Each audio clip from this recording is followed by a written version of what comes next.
displaying the glory of God's creation by exploring America one park at a time. Welcome to Parking Full Time with Big Dave, the park's professor. 10th hole.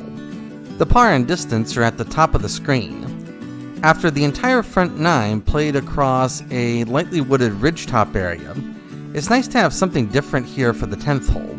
This hole plays directly across a heavily wooded ravine. We're going to jump across the ravine here, and then we're almost to the basket. This is a really short hole, but it's also a very tight hole.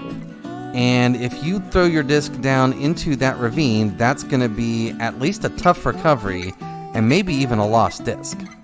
This is easily my favorite hole so far. The 11th hole is another short hole.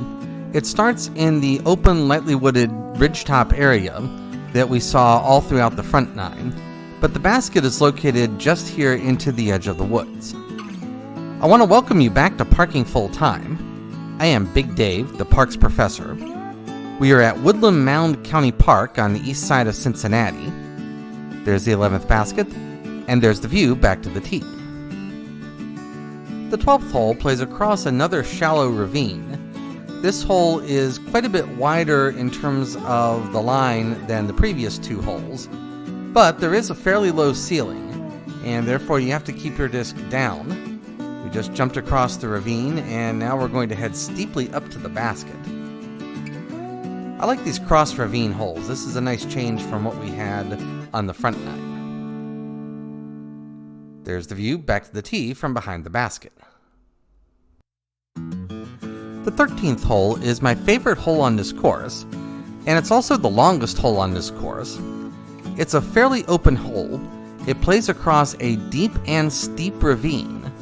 This is the deepest and steepest ravine on this course. There are a couple of large trees here between the tee and the basket, so those need to be navigated. Also, there is some dense woods off here to the right.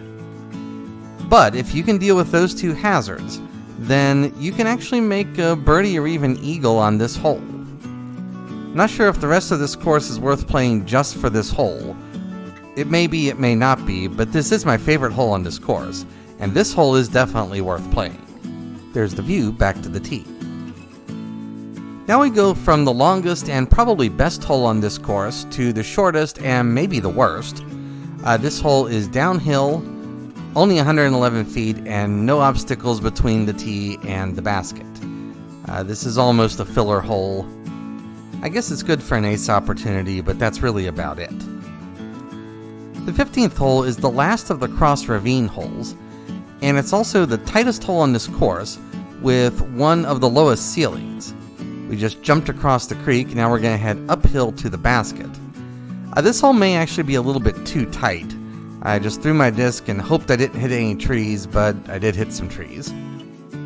The last three holes are back in the lightly wooded ridgetop area, and they're much like most of the front nine holes. This hole is slightly downhill, and it's a slight dogleg left with two large trees on the inside of the dogleg. This course's cross ravine holes are really pretty interesting, but these ridgetop holes are not really anything to write home about. I captured this video on Thursday, October the 19th, and it was a mild day with temperatures in the low 60s and rain coming when I came here. The 17th hole plays back uphill with a single large tree between the tee and the basket. I should say a word about the pars. The pars I'm giving you are the official pars on this course.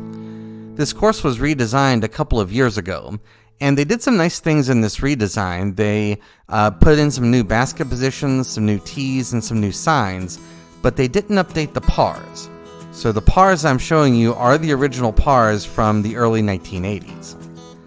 Final hole plays across a small ravine, and then through a lightly wooded area up to the basket.